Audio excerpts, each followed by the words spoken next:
द्वारा एवं विशेषकर आम 125टी बालीर रथ निर्माण करा पूर्व आम 2016 मसीह 100टी बालीर रथ निर्माण करूँ जहाँ Limca book of world record में स्थान पाई आम आम निज रिकॉर्ड ब्रेक कर आम आउ एक रिकॉर्ड स्थापन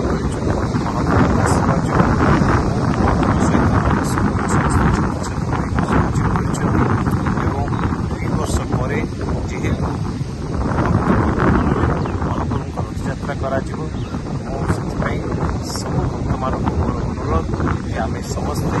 सरकार तरफ गाइडलाइन दिखाई आम मास्क समस्त निश्चय चेष्टा करना सहित जो जगन्नाथ धाम